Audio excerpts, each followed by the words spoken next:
दोस्तों नमस्कार। दीपावली की बहुत बहुत शुभकामनाएं आप सभी को।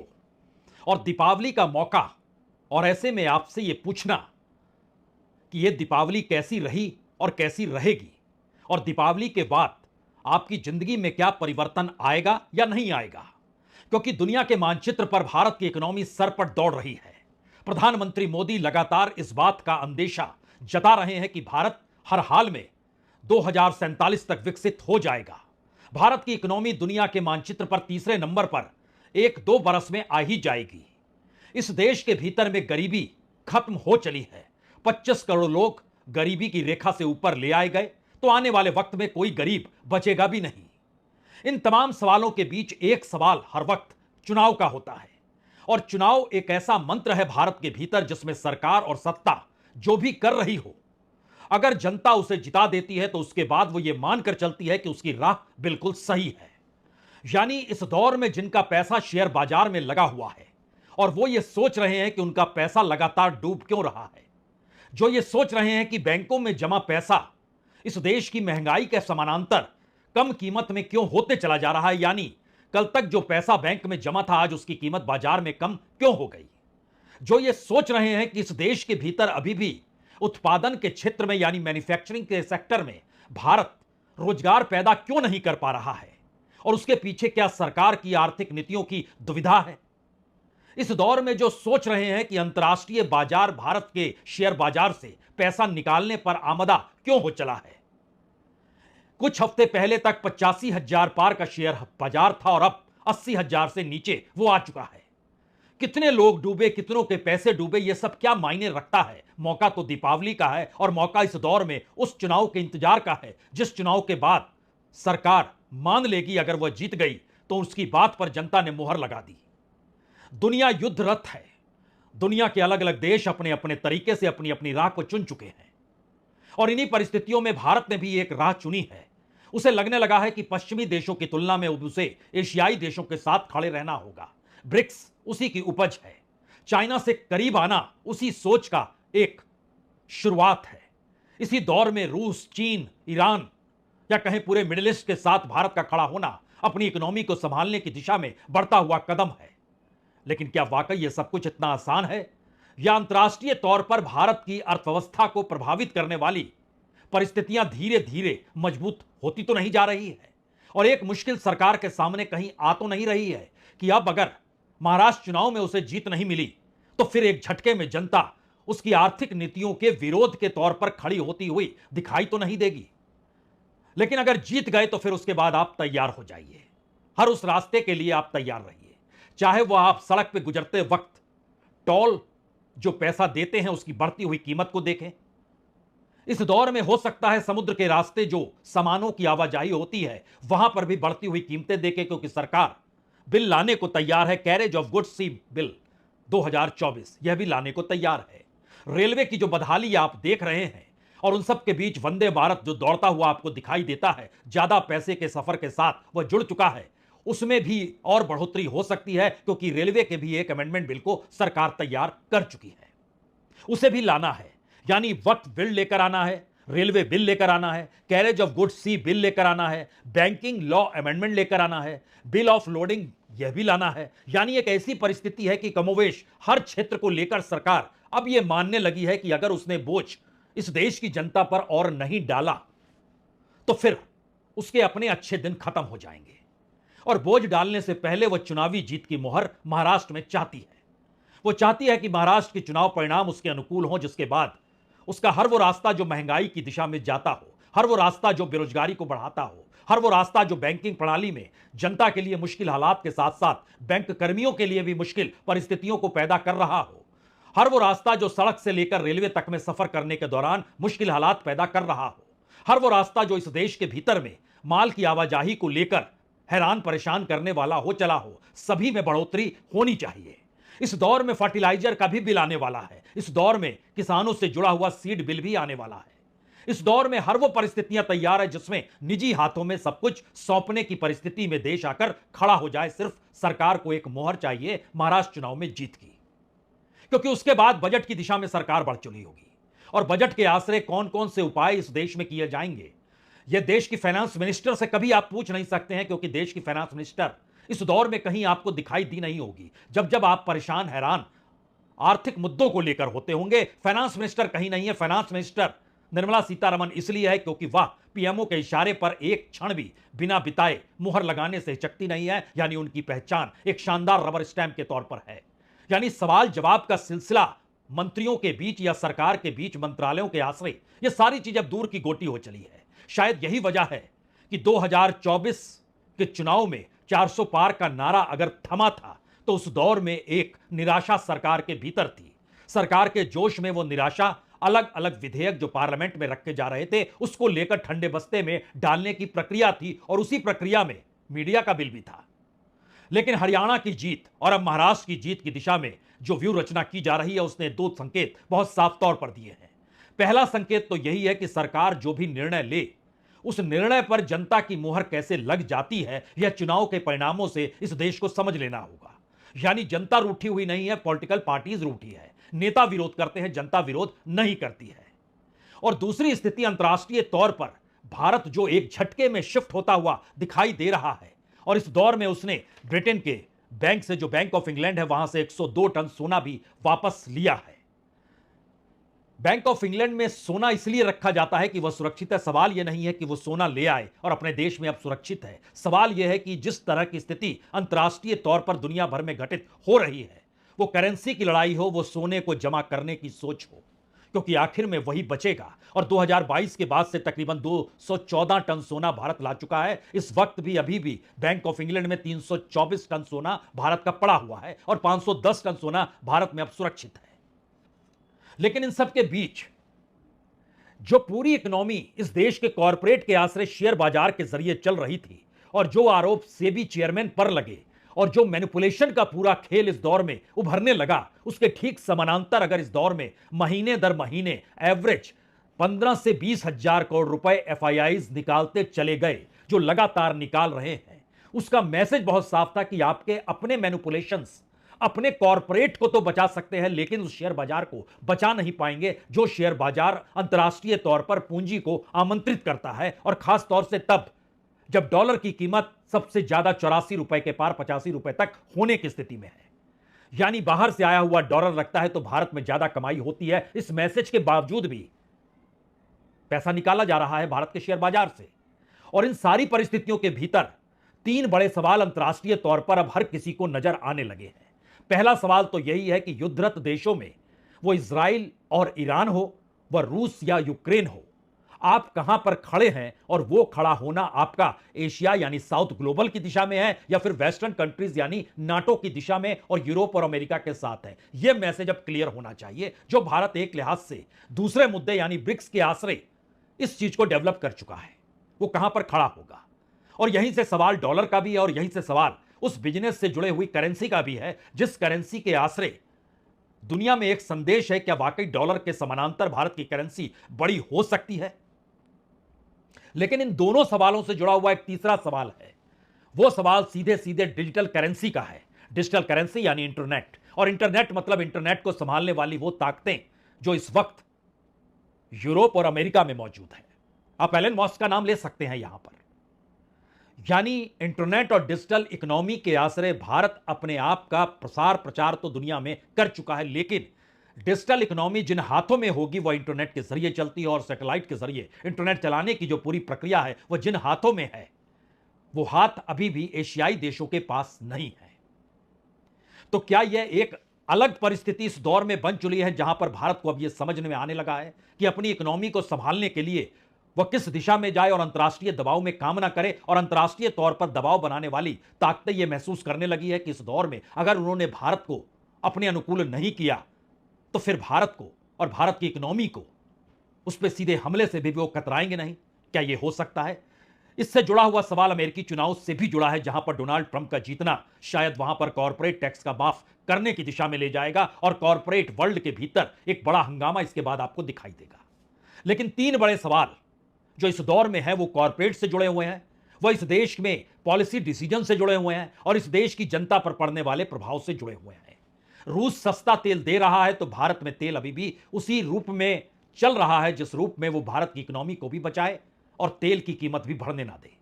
यानी जिस दौर में दुनिया के बाजार में तेल $60 प्रति बैरल था, उस वक्त भी 30% की रियायत रूस दे रहा था भारत को, और भारत में जनता को तेल उसके बावजूद भी उसी स्थिति में मिलता रहा जिस वक्त $100 प्रति बैरल हुआ करता था। यानी तेल से मिलने वाला लाभ इस देश की इकोनॉमी को संभालने के लिए जनता पर बोझ बरकरार रखते हुए अपनाया गया। लेकिन इसके साथ एक अगला सवाल और भी है। वो सवाल है कि क्या वाकई भारत जिस चेक एंड बैलेंस में अंतर्राष्ट्रीय तौर पर अपनी इकोनॉमी को संभालने की दिशा में बढ़ रहा है और अब वह धीरे धीरे अपनी पोजीशन लगभग साफ कर रहा है कि उसमें एक बड़ा शिफ्ट आ चुका है, क्या उसका प्रभाव भारत के शेयर बाजार, भारत की बैंकिंग प्रणाली, भारत के कॉरपोरेट जो अंतर्राष्ट्रीय तौर पर कर्ज लेते हैं उस पर नहीं पड़ेगा? और अगर उस पर असर पड़ेगा तो क्या उसका असर सीधे तौर पर भारत के भीतर जनता पर नहीं पड़ेगा? क्योंकि इस दौर में जो बिलों की कतार है जो पार्लियामेंट में सरकार लेकर आएगी, पास करेगी, उसमें कहीं ना कहीं प्राइवेटाइजेशन या निजी हाथों में इस देश के कोर सेक्टर को भी सौंपने की परिस्थितियां तो नहीं जुड़ गई हैं। और अगर वो जुड़ रही है तो फिर हालात क्या होंगे? क्योंकि सरकार अपने तौर पर अपनी व्यूहरचना बहुत साफ कर रही है, जिसका जिक्र आज प्रधानमंत्री ने किया और खुलकर कहा। हम किस दिशा में बढ़ रहे हैं यह दिशा आप समझ लीजिए। अब हम वन नेशन वन इलेक्शन पर काम कर रहे हैं, जो भारत के लोकतंत्र को मजबूती देगा, जो भारत के संसाधनों का ऑप्टिमम आउटकम देगा और देश विकसित भारत के सपने को पार करने में और नई गति प्राप्त करेगा, समृद्धि प्राप्त करेगा। भारत आज one nation one civil code यानी सेकुलर सिविल कोड की तरफ भी बढ़ रहा है। कोई भी कह सकता है कि एक देश एक चुनाव, वाकई खर्चा कम हो जाएगा, लेकिन इस देश के भीतर का सच तो चुनाव के साथ उस इकोनॉमी से जुड़ा है जो ब्लैक पैसा यानी काला धन चुनाव के वक्त निकलकर सामने आता है। और उसकी तादाद इतनी ज्यादा होती है कि जिस भी राज्य में चुनाव होता है वहां पर बड़ी तादाद में लोगों को रोजगार मिलता है। और एक मायने में इस देश को चलाने की स्थिति चुनाव के साथ जुड़ी होती है और चुनाव की जीत हार सरकार की नीतियों को तय कर देती है, यह भी सच है। और शायद यही वो वजह है कि कम से कम इस दौर में सरकार महाराष्ट्र चुनाव के आश्रय इस बात का अंदेशा अभी से देने लगी है कि हम जीतेंगे तो हम किस दिशा में बढ़ेंगे, वह सिविल कोड के जरिए भी हो सकता है। लेकिन सवाल है कि वक्फ कानून इस दौर में पार्लियामेंट्री कमेटी के पास है, उसको अब पार्लियामेंट जब सजेगी तो सामने आएगा। नवंबर दिसंबर तक मीडिया का बिल उस पर नकेल कसने की सोच को टाला गया, वह भी सामने आएगा। इस दौर में जो प्राइवेटाइजेशन की परिस्थिति थी और खास तौर से जो carriage of goods sea bill जो है उसको लाना और रेलवे बिल को लाना और बैंकिंग लॉ अमेंडमेंट को लाना, इन तीन परिस्थितियों के आश्रय सीधा प्रभाव इस देश के भीतर में प्राइवेट सेक्टर के जरिए जनता से वसूली कैसे होती है और प्राइवेट सेक्टर अपना मुनाफा कैसे बनाता है उसके हाथ में सौंपने की परिस्थितियां हैं। यहां एक सवाल यह भी कोई भी कर सकता है, क्या वाकई निजीकरण के आश्रय इस देश में इकोनॉमी की रफ्तार तेज नहीं हुई है? क्या वाकई इस देश की इकोनॉमी फली फूली नहीं है? क्या वाकई इस देश में कॉर्पोरेट का नेटवर्क बढ़ा नहीं और नेटवर्क के बढ़ने के बाद इस देश की इकोनॉमी में इजाफा नहीं हुआ है? बिल्कुल सब ठीक है, लेकिन आखिरी सवाल तो कोई भी यह पूछेगा, इससे इस देश की जनता को लाभ क्या हुआ? कॉर्पोरेट तो चंद प्लेयर हैं जो उंगलियों में गिने जा सकते हैं जिनको लाभ मिल रहा है, और उसी कतार में इस देश के भीतर जो पब्लिक सेक्टर से जुड़ी हुई जो भी संस्थान थी, यहां तक कि फूड कॉर्पोरेशन ऑफ इंडिया यानी एफसीआई, जो गोडाउन्स थे, यहां तक कि जो किसानों की मंडी थी, वह भी समानांतर वेयरहाउस के जरिए प्राइवेट हाथों में सौंप दी गई। यानी जिस महंगाई का जिक्र इस दीपावली के मौके पर कोई अगर कर रहा है कि दिए की कीमत भी बढ़ गई, दिए में पड़ने वाले तेल की कीमत भी बढ़ गई और उसमें लगने वाले बाती पर भी जीएसटी लग गया, जो महंगाई का आदान प्रदान है उसमें लगभग 300% की बढ़ोतरी बीते 5 वर्षों में हो गई, जो मिठाई है, जो लाई का लड्डू है, वह भी कीमत बढ़ गई। 10 रुपए का पैकेट 35 से 40 रुपए में अब मिलने लगा, कई जगहों पर 50 रुपए उसकी कीमत है। यह लाई के लड्डू का हम जिक्र कर रहे हैं जो शहरी वातावरण के भीतर दीपावली के मौके पर खोजा जाता है। यानी जिस अच्छे दिन और बुरे दिन के बीच भारत की राजनीति चुनाव के आश्रय अपनी नीतियों को बनाती है और यह मानकर चलती है कि उस पर मुहर जनता ने लगा दी है, तो उसके बाद एक नया हिस्सा बचता है। वो हिस्सा इस देश की राजनीति के अनुकूल जनता को करने का होता है। यानी सत्ता की सोच डिगे नहीं और सत्ता जिन नीतियों को लाना चाहती है उस पर जनता की मोहर है, इसीलिए कुछ नारे निकल कर आते हैं। उन नारों में एक नारा ना बटने और कटने की परिस्थिति के बीच खुद को सेफ रखने का भी होता है, और वो धीरे धीरे भारत का एक मंत्र सरकार का कैसे बन गया, इसको बहुत मासूमियत के साथ आज प्रधानमंत्री ने रखा है। हिंद देश के निवासी सभी जन एक है, रंग रूप वेश भाषा चाहे अनेक है। ये गीत गाए जाते थे। आज की तारीख में कोई ये गीत गाएगा तो उसको अरबन नक्सलों की जमात गालियां देने का मौका पकड़े लेगी। और आज कोई अगर कह दे कि एक है तो सेफ है, तो ये लोग एक है तो सेफ है उसको भी गलत तरीके से परिभाषित करने में लगेंगे। असल में यह राजनीतिक मनोविज्ञान है। सरकार खुद से कैसे जनता को जोड़े, और जनता जब सरकार और सत्ता के साथ जुड़ जाए तो उसके बाद बनने वाली नीतियां चुनाव परिणामों के बाद की परिस्थिति को इस डिजाइन के साथ लेकर आए कि आप ही तो ये सोचते थे, आप ही तो ये चाहते थे। तो 6 सवाल आखिर के सबसे बड़े सवाल हैं। पहला सवाल, महाराष्ट्र चुनाव की जीत के बाद जो इन्वेस्टमेंट के तरीके हैं, तौर तरीके हैं पारंपरिक तौर पर, उसमें एक बड़ा बदलाव आपको नजर आएगा। मुंबई में चलने वाला शेयर बाजार अंतर्राष्ट्रीय तौर पर जिस पहचान को जी रहा है, उसमें एक व्यापक परिवर्तन महाराष्ट्र चुनाव के परिणामों के बाद आएगा। जो मैनिपुलेशन का पूरा खेल अभी तक कॉरपोरेट के भीतर शेयर बाजार के आश्रय होता था, या सरकार की पॉलिसी के जरिए कॉरपोरेट को कौड़ियों के मोल पीएसयूज को देना था और मुनाफा दिया जाता था, और इसमें पूरी कार्रवाई के लिए आईबीसी या एनसीएलटी जो अपनी पहल करती थी, उसमें जो अभी तक का रेशियो यही रहा कि बैंक धीरे धीरे कंगाल हुए। इसीलिए तीसरा सवाल नोट से जुड़ा है। क्या आरबीआई इस दौर में नोट छाप छाप के कॉरपोरेट के घाटे को पूरा करेगा, और उसके ठीक समानांतर क्या वाकई कॉरपोरेट के लिए इन्फ्लेशन यानी महंगाई बढ़ती चली जाएगी, और उससे सरकार मुक्त इसलिए रहेगी क्योंकि उसी जनता ने तो सरकार को चुना और हरियाणा के बाद महाराष्ट्र भी जिता दिया। क्या इस दायरे में अब सरकार सोच रही है? यह तीसरा सवाल है। चौथा सवाल उस बैंकिंग प्रोसेस से जुड़ा हुआ है जिस बैंकिंग प्रोसेस के भीतर जो कॉरपोरेट कर्ज लेता था और उस कर्ज की माफी हो जाती थी, और उस माफी वाले हिस्से में से जो भी वसूली अभी बैंक करता था, वो बैंक का मुनाफा दिखाकर डिविडेंड के तौर पर वो सरकार को दिया जाता था। लेकिन अब अगला सवाल है कि क्या इसमें भी एक व्यापक परिवर्तन, बैंक लॉ अमेंडमेंट जो लाया जाएगा उसके बाद सरकार जो बैंकों के आश्रय अपनी नीतियों को इंप्लीमेंट कराती है, उसमें भी पैसा अब आरबीआई के नोटों के जरिए निकल कर आएगा, क्योंकि सरकार अपने तौर पर अपनी इकोनॉमी के आश्रय चीजों को संभाल पाने की स्थिति में रहेगी नहीं। चौथी परिस्थिति उस अंतरराष्ट्रीय युद्धरत देशों के साथ या भारत के एक बड़े ट्रांसफॉर्मेशन जो हो रहा है भारत का, जो ब्रिक्स देशों के साथ खड़े होने का है, और उसमें खास तौर से लोकल इकोनॉमी या लोकल करेंसी के आश्रय अपनी इकोनॉमी को मजबूत करने की जो पूरी की पूरी एक प्लानिंग इस दौर में की गई है, क्या उसके इर्द गिर्द भारत अपनी इकोनॉमी को संभाल लेगा और डॉलर कमजोर हो जाएगा? छठा सवाल सीधे तौर पर चीन से जुड़ा है।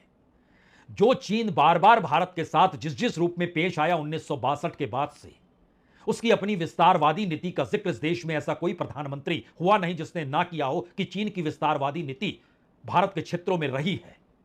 और इस दौर में चीन का माल दुनिया के बाजार में कैसे घुसा, और भारत में भी अभी उसका सबसे ज्यादा एक्सपोर्ट है, यानी भारत मैक्सिमम इंपोर्ट इस वक्त भी 100 बिलियन के पार की स्थिति में चीन के साथ व्यापारिक रिश्तों से जुड़ चुका है। क्या यह एक नया शिफ्ट अपनी इकोनॉमी को बचाने के लिए सामरिक तौर पर चीन के साथ समझौते का है, जिसमें इस वक्त 2 जगहों पर दीपावली के दिन आपस में मिठाई का आदान प्रदान करते हुए भारत और चीन के सैनिक नजर आए? इन 6 सवालों के अक्स तले आखिरी सवाल इस देश की सत्ता से जुड़ा है, राजनीतिक ताकत से जुड़ा है। राजनीतिक ताकत को चुनौती देने के लिए क्या वाकई विपक्ष सबसे कमजोर इस दौर में है, जिसके पास वह विजन है नहीं कि इस देश की अर्थव्यवस्था, इस देश की आर्थिक नीतियां और इस देश में लोगों की जिंदगी के साथ मुश्किल हालात को वो अपनी राजनीति से जोड़ सके? यहां पर विपक्ष क्या फेल हो गया है? और यह फेल होने की परिस्थितियों में वो दीपावली का मौका हो या शेयर बाजार में डूबने की परिस्थितियां हो, वो अंतर्राष्ट्रीय तौर पर युद्ध की नई भू राजनीतिक व्यवस्था को निर्धारित करने की सोच हो, और इन सब के बीच भारत को एक पावर पॉइंट के तौर पर खड़ा करने की स्थितियों को बताने की सोच हो, इन्हीं परिस्थिति में यह देश क्या उलझ गया है। और सिवाय इसके कि वो आंकड़े जो सरकार चाहती है सामने आए, वही आंकड़े सामने आ रहे हैं जो पूरे तरीके से इस देश के ऑर्गेनाइज सेक्टर से जुड़े हैं। यानी इस देश का 93% अनऑर्गेनाइज सेक्टर, उसकी जो बदहाली, मुफलिसी, गरीबी है और उसकी जो विपन्नता है, उसमें दीपावली और दीपावली की शुभकामनाएं कैसे, किसे, किस रूप में दी जाए, यह सवाल इतना अनसुलझा सा है कि उस दिशा में कोई देखने को तैयार होता नहीं है कि आखिर सामाजिक सुरक्षा असंगठित क्षेत्र में क्यों नहीं दे पा रहे हैं, असंगठित क्षेत्र में न्यूनतम मजदूरी भी क्यों नहीं दे पा रहे हैं। और परिस्थितियां विकट होते होते मनरेगा तक से जुड़ चुकी है, जहां 100 दिन तो दूर, 50 दिन भी काम दे पाने की स्थिति में क्यों नहीं आ पा रहे हैं। यानी सिर्फ 6, 7, 8% का यह देश दीपावली की शुभकामनाओं के साथ, देश की आर्थिक नीतियों के साथ, विकसित भारत के मंत्र के साथ और दुनिया की तीसरी बड़ी इकोनॉमी के साथ खड़ा है। और इन सब के बीच हम सोना 100 टन से ज्यादा ले आए, इसी की बधाई दे दी जाए तो फिर दीपावली की आपको एक बार फिर शुभकामनाएं देते हैं। बहुत बहुत शुक्रिया, बहुत बहुत शुक्रिया।